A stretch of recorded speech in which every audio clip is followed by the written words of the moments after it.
साधक को साधना में सफलता कैसे प्राप्त होती है?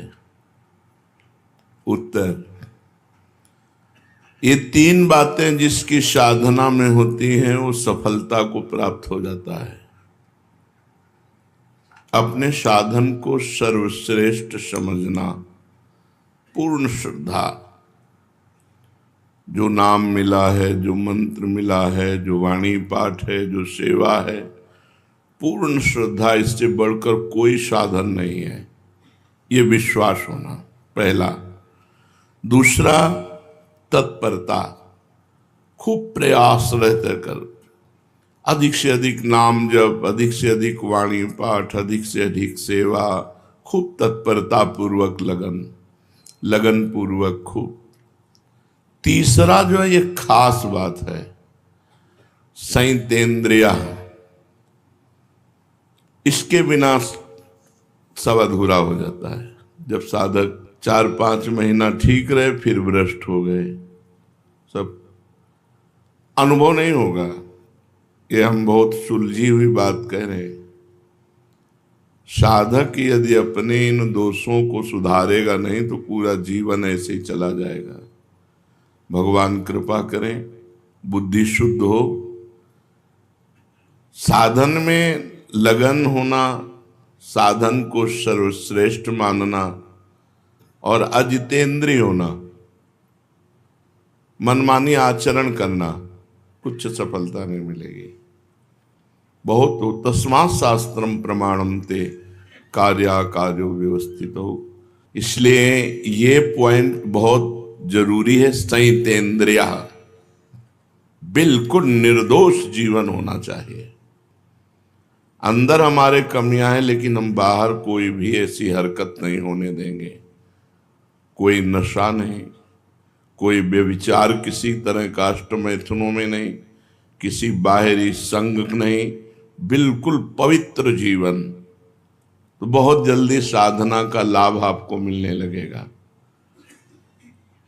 बहुत उच्च कोटि की साधना और एक दोष अनुभव नहीं होगा। लिख लो हमारी बात। कोई एक दोष, जनेन्द्रीय रसेंद्रीय, कोई एक दोष है, अनुभव नहीं होने देगा। पूर्ण रूप से बिल्कुल पैक कर लो अपने साधन को, कहीं से छीण ना होने पावे, तो आपको अनुभव हो जाएगा। साधक यही असावधान रहता है कि दिन भर भजन किया, 10-20 मिनट मनोरंजन कर लेते हैं। नहीं, वो 10-20 मिनट तुम्हारे 24 घंटे के भजन के ऊपर पर्दा डाल देगा, अनुभव नहीं होने देगा। इसलिए बहुत सावधान, ये हम अपने हृदय की बात कह रहे हैं कि अगर आप साधन कर रहे हो तो अपने साधन को बचाना भी सीखो, उसको लुटाओ मत, गलत जगह मत लुटाओ। किसी को पीड़ित देख रहे हो, दुखी देख रहे हो, फिर प्रार्थना कर दो, अपना भजन दे दो, चलेगा। लेकिन इंद्रियों की गुलामी में भजन को छीण कर देना है, बिल्कुल अनुभव नहीं होगा बहुत लंबे समय तक, और आपको साधन में अश्रद्धा हो जाएगी और तत्परता तो रह ही नहीं सकती है। जितेंद्रीय पुरुष तत्पर नहीं रहता। सबसे बड़ा दोष होता है कि जब हमसे गलती होती तो हमें अपने साधन पर अविश्वास हो जाता है, और जो संयतेंद्रिय नहीं है उसकी दिनचर्या एक जैसी कभी चल ही नहीं सकती। ये पहचान है।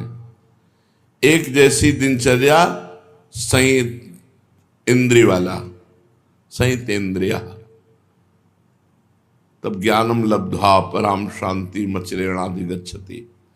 श्रद्धावान लभते ज्ञानम तत्परा संयतेंद्रिय। दो साधन तो इसमें स्पष्ट प्रकट हो गए, तत्परा, संयतेंद्रिय और श्रद्धा। अपने साथ तीनों बातें इसमें आ गई।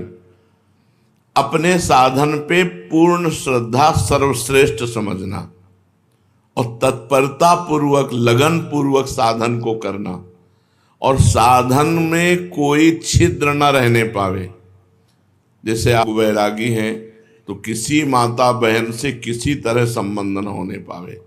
माता बहनों को चाहिए कि किसी तरह पुरुष से संबंध न होने पाए, किसी भी तरह। अगर आपने इस आज्ञा का उल्लंघन किया तो नष्ट हो जाओगे, और जब नष्ट हो गए तो न मन लगेगा तुम्हारा साधना में, न भजन में, बिल्कुल नहीं लगेगा। और ऐसे रोज उत्साह बढ़ता चला जाएगा। देख लेना, कुछ दिन जब तक पाप नष्ट होते हैं तब तक आनंद नहीं मिलता, नहीं फिर जब आनंद मिलने लगता है, निष्पाप हृदय हो जाता है, फिर क्या कहना, फिर तो कोई रोक ही नहीं सकता परमार्थ में। तो साधन सिद्ध होने में सबसे बड़ा योग है संयतेंद्रिया का। श्रद्धा और तत्परता ये तो जरूरत है ही, लेकिन ये होते हुए भी यदि अजितेंद्रिय है तो अनुभव नहीं होगा। साधन कम हो रहा है लेकिन संयतेंद्रिया है तो बहुत जल्दी लाभ मिल जाएगा। इस पर जरूर ध्यान दिया जाए। संयतेंद्रिया में हर इंद्री का संयम है। श्रवणेन्द्री, घ्राणेन्द्री, नेत्रेंद्री, रसेंद्री, जनेन्द्री, खास करके दो में बिगड़ता है साधक, रसेंद्री और जनेन्द्री में। अगर रसेंद्री ठीक है तो फिर जनेन्द्री का शासन कर सकते हो, और रसेंद्री ठीक नहीं तो जनेन्द्री का शासन नहीं कर सकते हो। रसेंद्री ठीक है और जनेन्द्री का कुसंग हो रहा है तो भी नहीं बच पाओगे। 5 मिनट हम हंस करके बात कर लेते, 5 मिनट में तुम्हारा सब काम हो जाएगा। तुम्हारे चित्त का अपहरण हो जाएगा, तुम्हारा ध्यान खिंच जाएगा, तुम्हारी मानसिकता बिगड़ जाएगी, तुम्हारे अंदर काम वेदना जागृत हो जाएगी, इतनी असहनीय हो जाएगी कि आप भ्रष्ट हो जाएंगे। ये हम बातें नहीं कर रहे, बिल्कुल यथार्थ कह रहे हैं। चाहे जितने तुम प्रवीण हो, तुम्हारी बुद्धि को भ्रष्ट करके और कुमार्गगामी प्रक्रिया करा न दे माया, तो फिर माया क्या है?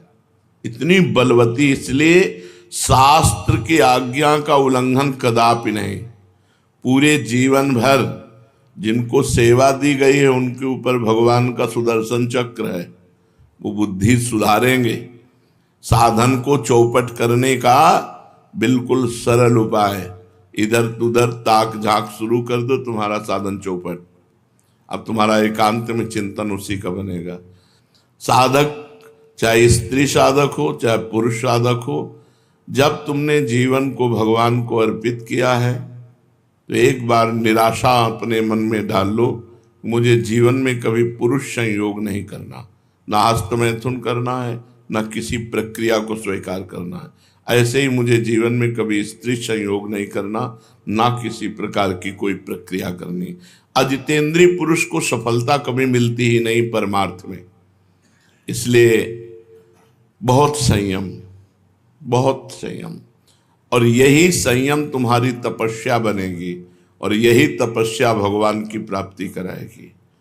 तास्ति तिक्षस्व भारत, ये आने जाने वाले विकार हैं, और ये तभी विकार हावी होते हैं, हमने देखा है, जब भोजन गलत हो जाएगा या संग गलत हो जाएगा, तभी विकार हावी होते हैं। भोजन और संग, ये दो अगर बिगड़ गए तो साधना को चौपट कर देंगे। इसीलिए थोड़ा जबान संभाल के खाओ और दिमाग होश रखकर संग करो। ये कोई एक सौभाग्य का विषय नहीं कि स्त्री मिल जाए या पुरुष मिल जाए या खान पान के, मारा घूम रहा है संसार इसी में। तुम सौभाग्यशाली हो जो इसके त्यागी हो, इसका त्याग कर रहे हो, ये तुम्हारा सौभाग्य है। ये सौभाग्य नहीं कि कोई स्त्री मिल जाए या किसी स्त्री को पुरुष मिल जाए भोगने के लिए। नरकी गतियों में भी ये मिलता है, ये तो हर जीव भोग रहा है। धन्य है वो काछ वाच मल निश्चल राखे, धन धन जननी तेरी रे।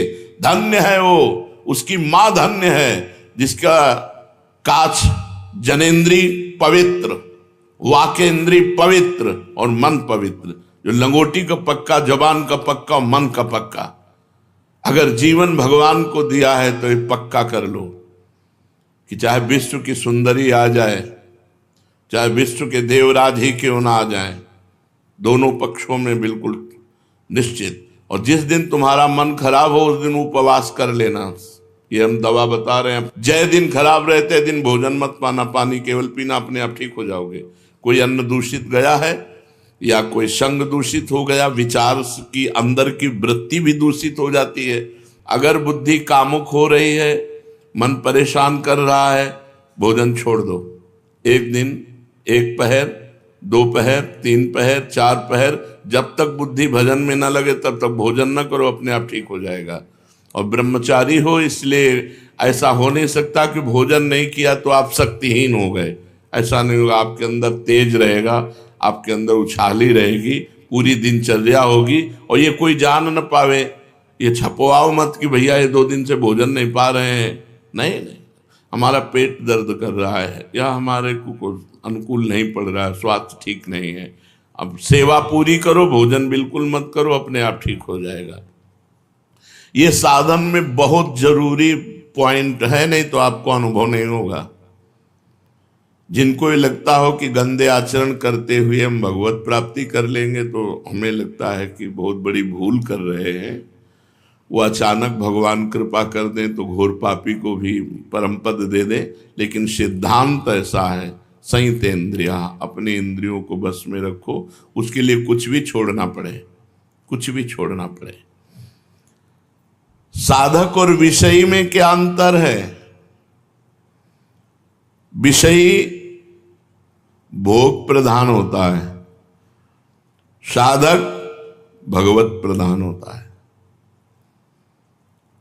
उसे भोग मिले, वो भोगों में राजी हो गया, वो भगवान में राजी होगा, भोगों में नहीं राजी होगा। साधक वही है जो भोगों में राजी ना हो। साधक प्रत्येक भोग भगवान के भजन के लिए करता है। भोजन, पानी, खान पान, व्यवहार, उस विषय को स्वीकार करता है जिससे उसका भजन बढ़े। भजन नष्ट हो जाए ऐसा पहनावा नहीं, ऐसा भोजन नहीं, ऐसा व्यवहार नहीं, ऐसी क्रिया नहीं, ऐसा संग नहीं।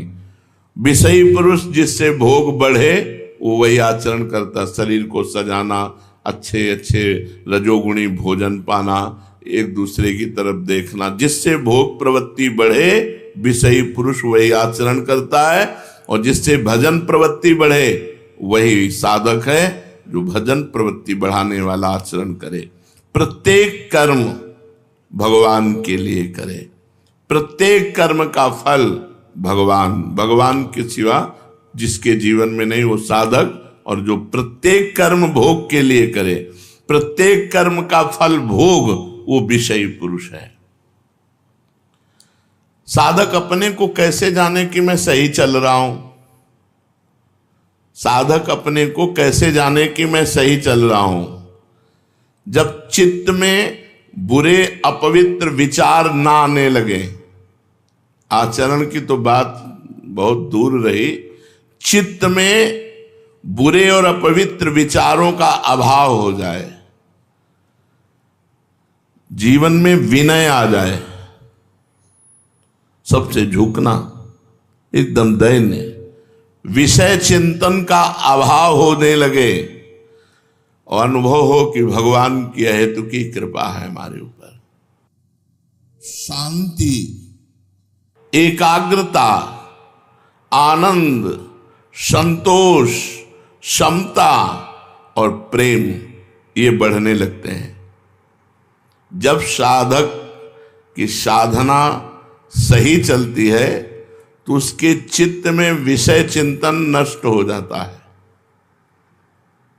विषय चिंतन ही नहीं होता तो क्रिया की बात क्या? तब उसके हृदय में क्रमशः शांति, एकाग्रता, आनंद, संतोष, क्षमता, प्रेम ये जागृत हो जाते हैं। यही साधना की सफलता है। बड़ा डर लगता है अच्छे अच्छे साधकों को भ्रष्ट होते देख करके, अच्छे अच्छे साधकों को भ्रष्ट होते गिरते देख करके बड़ा डर लगता है कि हम कैसे चल पाएंगे जब अच्छे अच्छे साधक गिर जाते हैं। नहीं, डरने की बात नहीं है। जिनको अपनी साधना का अभिमान होता है वही भ्रष्ट होते हैं। जिनको अपनी साधना का अभिमान होता है वही भ्रष्ट होते हैं। साधक परम प्रवीणता पूर्वक जरा भी दोष अपने अंदर जिसको देखे उसको नष्ट कर डाले, दोष पनपने न दे। अपने को वो साधक कभी सुरक्षित न समझे जिसके अंदर ये सब भोग वासना के दोष हैं और वो आनंद से है। जैसे कांटा चुभा हो तो हर समय परेशानी रहेगी कि निकलना चाहिए, ऐसे हर समय जो हमारे अंदर भोग वासनाएं हैं इनको निकाल फेंकने के अंदर प्रयत्न रहना चाहिए। क्या उपाय करूं? भगवान से रोए, प्रार्थना करे, खूब नाम जप करे, तत्परता पूर्वक साधन करे, उपवास करे, जैसे बने भोग वासना को जड़ से उखाड़ फेंके, नहीं तो भ्रष्ट कर देगी, गिरा देगी। अच्छे साधक कहे जाते हैं पर होते नहीं हैं वो, तभी वो भ्रष्ट होते हैं। दूर से दिखावे में अच्छे अच्छे कहे जाते हैं पर अंदर से वो अच्छे होते नहीं हैं। दो कारण, पहला अभिमान के कारण भ्रष्ट होते हैं और दूसरा वो अच्छे कहे जाते हैं, होते दम्भी है, पाखंडी होते हैं, तभी वो भ्रष्ट होते हैं। नहीं, अच्छा साधक कभी भ्रष्ट नहीं हो सकता, क्योंकि वो कुसंग करेगा ही नहीं, वो कुसंग की वृत्तियों को ही नष्ट कर देगा। जब हर समय भगवान के भजन में लगा है तो कुसंग का अवसर कहां से है? साधक साधना के प्रकाश में अपने दोषों को देखता है, मेरे अंदर ये दोष है, और भगवान से प्रार्थना करके भजन के प्रभाव से उस दोष को जड़ से नष्ट कर देता है।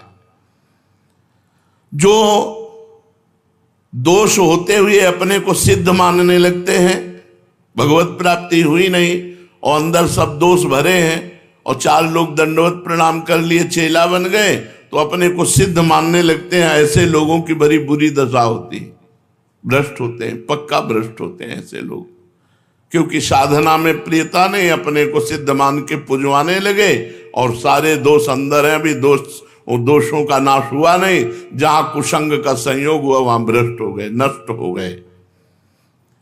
ऐसी अवस्था में बुरे संग में वो फंस जाते हैं। दबे हुए दोष उनको अपना गुलाम बना लेते हैं, साधक को साधना पथ से भ्रष्ट कर देते हैं। इसलिए डरो नहीं, अभिमान से डरो और अपने दंभ पाखंड से डरो। जो है नहीं वो दिखावा मत करो। अपने अंदर दोष है तो ग्लानि करो, पश्चाताप करो, भगवान से प्रार्थना करो। साधना पथ की रक्षा किस प्रकार से करें कि हम गिरे ना? अगर श्रद्धा का पाथेय है, भक्ति का कवच है और नाम जब अंग रक्षक है तो डरने की बात नहीं। श्रद्धा का पाथेय है, श्रद्धा ये पूरे रास्ते में चलने का आहार समझो। बिना श्रद्धा के इस मार्ग पे चला नहीं जा सकता। तो श्रद्धा का पाथेय, भक्ति का कवच और नाम जप अंग रक्षक।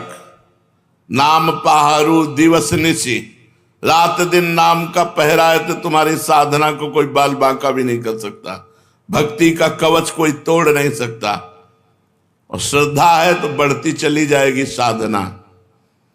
कभी भी ऐसा साधक भ्रष्ट नहीं होता जो श्रद्धा का पाथेय, भक्ति का कवच और नाम जप का सरदार साथ रखता है। अंग रक्षक सरदार नाम जप है। ये महाबलवानों का भी बलवान है, बाल बांका नहीं हो सकता। बार बार आप कहते हैं कि तीव्र उत्कंठा होनी चाहिए साधना में, तो ये तीव्र उत्कंठा कैसे हो साधना में? ये किसी शुभ कर्म का फल नहीं है तीव्र उत्कंठा, ये तो साधु संग से प्राप्त होती है। जैसे आप रोज सत्संग सुन रहे हैं, रोज सत्संग सुने तो आपके अंदर उत्कंठा जागृत हो जाएगी कि विषयों का त्याग करके एकदम। जो तीव्र उत्कंठा है ये किसी कर्म फल से नहीं मिलती, ये साधु संग से मिलती है। जितने परिवर्तित हुए हैं सब साधु संग से हुए, और साधु संग ऐसा नौका है कि आपको मोह त्यागने का कितना कष्ट हुआ बताओ? कौन सा आपने उपाय किया जिससे आपने मोह त्याग दिया? बस हवा आई और बहकर वृंदावन आ गए। मोह का त्याग अपने आप सहज में हो गया। नहीं, मोह त्याग। एक सन्यासी जी मिले थे हमें काशी में, मिलते रहते थे घाट में जब जाते, वो विश्वनाथ जी जाया करते थे घाट में, जैसे मिलते तो प्रणाम करते। तो एक दिन बड़े उदास थे, हमने कहा आज आपका चेहरा उदास है, किसी गूढ़ विषय पर चिंतन है क्या? तो उनका गूढ़ विषय क्या, 90,000 रुपया जमा किया था, ये 25-30 वर्ष पहले की बात होगी। हमारे भाई की बिटिया का ब्याह था, हमने दे दिया। अब बिटिया का ब्याह हुआ, इसके बाद उसका दूल्हा मर गया, तो भाई कहता है कि तुम्हारे सन्यास के पैसा लगे, इसलिए हमारी बिटिया का सुहाग उजड़ गया। तो हमने यहाँ काशी के संतों से भी पूछा, तो उन्होंने कहा सन्यासी का पैसा तो गृहस्थ में नहीं जाना चाहिए, 1-1 रुपया दान पुण्य का। बोले बहुत समस्या हो गई। अब आप समझो, वो थे 70 वर्ष के, 70 वर्ष के होने पर भी अपने परिवार की ममता नहीं छोड़ पाए थे। अपने भाई भतीजा और भतीज, बिल्कुल जिस मार्ग में चल रहे हो, इस मार्ग में सब जगह से समेट कर एकमात्र प्रभु, एकमात्र प्रिया प्रीतम। तो ये साधु संग से स्वभाव, सर्वसंग पहो ही माम, सत्संगा सर्वसंगो पहो ही माम। समस्त संगों का अपने आप त्याग करवा देगा यदि सत्संग हो रहा है। रोज सत्संग सुनने को मिले तो निश्चित सारे दोषों पर विजय प्राप्त हो जाएगी। श्री भगवान की अपार कृपा उस पर बरसती है जो साधु संग करता है। उस कृपा के प्रभाव को जानकर उसके जीवन में भगवत प्राप्ति की तीव्र उत्कंठा आ जाती है। असली उपाय है भगवान की कृपा से साधु संग हो जाना, जिससे भगवान की महिमा और इस जीवन का परम लक्ष्य, कि मेरे जीवन का लक्ष्य क्या है, भगवत प्राप्ति।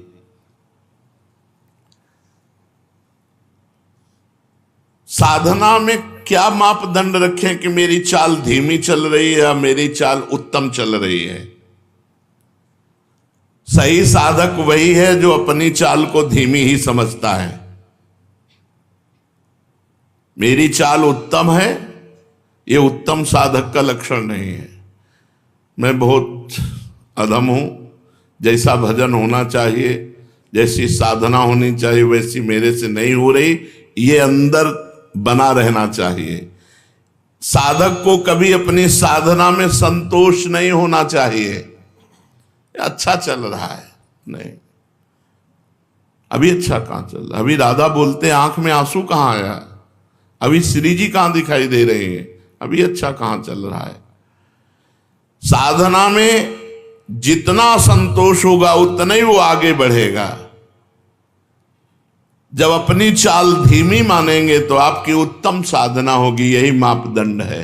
साधना में असंतोष और अपनी चाल धीमी मानना और सबको भजनानंदी मानना। सब महान है, अधम तो हम ही हैं, भेष रखे हैं और जैसा भजन होना चाहिए वैसा नहीं होता, ऐसा अंदर दुख बना रहना चाहिए, उसकी साधना उत्तम बढ़ेगी।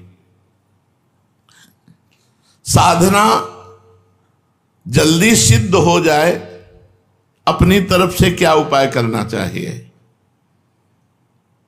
भगवान का दृढ़ भरोसा, दृढ़ आश्रय। साधना सिद्ध होने का उपाय, सब दोषों से मुक्त होने का उपाय, भगवान का दृढ़ भरोसा।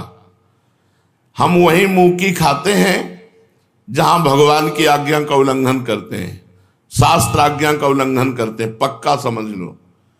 गुरुदेव भगवान कहते थे चाहे 24 घंटा भजन कर लो, अगर 1 मिनट भी आज्ञा का उल्लंघन करोगे तो 24 घंटे के भजन का आनंद अनुभव नहीं कर पाओगे। बिल्कुल ठीक रकील पे चले, जो रकील खींच दी गई वैसे लकीर का फकीर। फकीर कौन? जो लकीर का फकीर, जो गुरु ने लकीर खींच दी कि इस पे चलना है, बस इधर नहीं इधर नहीं। राई के सम चलत ही होत और की ओर, राई भर पैर उतार दिए लकीर से तो फकीरी में अंतर आ जाएगा। लकीर का फकीर, जो गुरु ने शास्त्र ने लकीर खींच दी बस उसी पे चलना है। इधर उधर गाड़ी उतारोगे पलट जाएगी। जो जीटी रोड बना है उसी पे चलो। ये जो संप्रदाय है, जो मार्ग है, ये जीटी रोड है, राजमार्ग है, इसमें गिरोगे नहीं। अपनी जान में प्रयास में कमी न रखे, साधना का अभिमान न रखे और भगवान का भरोसा रखे तो जल्दी साधन सिद्ध हो जाता है। साधन में साधक को मेल जोल बढ़ाना ठीक है कि नहीं? ये हमारे दोस्त हैं, ये हमारे परमार्थिक अगर हैं, भजनानंदी हैं तो कोई दोष नहीं है। और अगर थोड़ी भी संसारिकता उसमें है तो तुम्हें गिरा देगी, इसलिए दोस्त नहीं बनाना चाहिए। जीवन में दोस्त नहीं बनाया आज तक, अभी कोई दोस्त नहीं, आगे भगवान जाने। आज तक कोई दोस्त नहीं तो दुश्मन का सवाल ही नहीं होता। जब दोस्त हो तो दुश्मन हो, न दोस्त है न दुश्मन है। भगवान ने बड़ी कृपा की, आज तक एक दोस्त नहीं, एक भी नहीं है।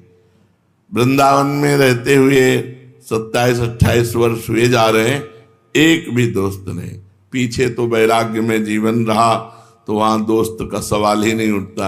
यहां भी एक भी दोस्त नहीं। कोई सब संत महंतों की चरण रज माथे पे है, लेकिन अपना किसी से नहीं है कि अमुक आश्रम के अमुक महंत से हमारा प्रेम है।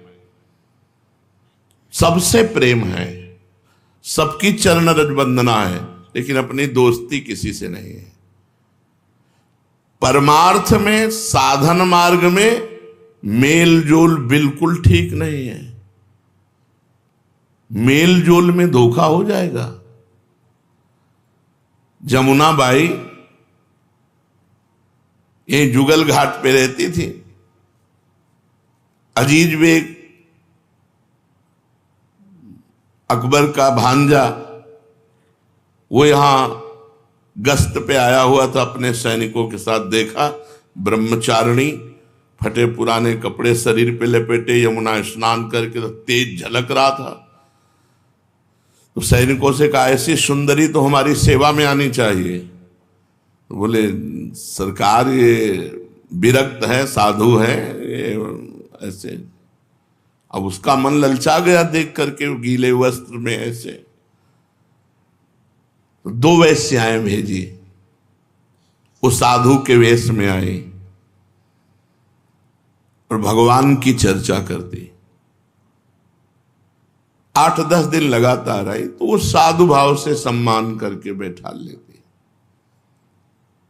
अब जब 10 दिन लगातार आई तो मेलजोल हो गया, हंसना, बातचीत करना, बैठना। वो 2 दिन फिर नहीं आई।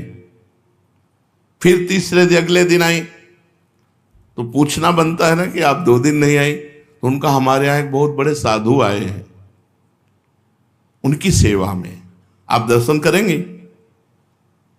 उनका हरिवंश महाप्रभु की कृपा से ऐसी तो कोई इच्छा है नहीं, तो साधु दर्शन के लिए आप मना करते हैं। चलिए ना, बहुत अच्छे साधु है, आपको आनंद मिलेगा। उनका चलो, महाप्रभु का आदेश है, श्याम श्यामापद कमल संग सिरनायो। किसी भी संप्रदाय का साधु हो, अगर सिद्ध है तो उसके दर्शन मात्र से मंगल तो होता ही है। चलो, मेल जोल पहुंचा दिया हवेली में। जी देखा हवेली, तो उनका हवेली कहाँ, संत आए तो उनको लगा संत को क्या हवेली और क्या फुटपाथ, मान लो कोई धनी मानी बुला के ले आया होगा। तो जब हवेली में अंदर गए तो बाहर से वैश्याओं ने दरवाजा बंद कर देखा उस अकबर के भांजे को, वो काम की दृष्टि से व्याकुल। अब समझ गए कि मुझे फंसा दिया गया, नजदीक मत आना। लेकिन वो क्या डरे, शासन सत्ता उसके हाथ में थी। जिसके मामा बादशाह हो, बोले तुम्हारे क्या बाप बादशाह है क्या? तो उसके मामा ही बादशाह थे, बादशाह का भांजा। जो ही आगे बढ़ा तो उस आंख मूंद लिया और कहा श्री हरिवंश, श्री हरिवंश, श्री हरिवंश। तो बबर शेर बीच में प्रकट हो गया, दहाड़ मारी, उनका पैजामा गीला हो गया, बेहोश हो गए। और अंतर ध्यान, ये देखो भागवतिक शक्ति, उनको आना नहीं पड़ा, दरवाजा नहीं खुलवाना पड़ा।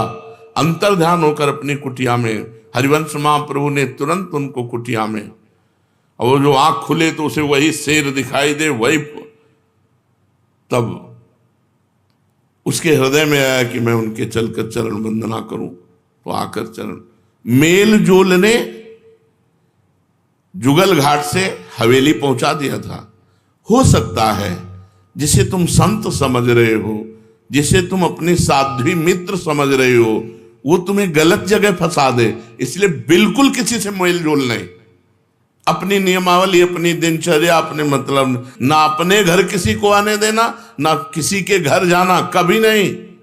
ये जिंदगी में मत रखना। जब ऐसी तेजस्वी यमुनाबाई को फंसाकर मेल जोल में हवेली में पहुंचा दिया तो अपने से कितनी बड़ी भी चूक हो सकती है। तो मेल जोल साधना में बिल्कुल ठीक नहीं है। असंगो हम पुरुषा, मैं असंग हूं, किसी से कोई मतलब नहीं।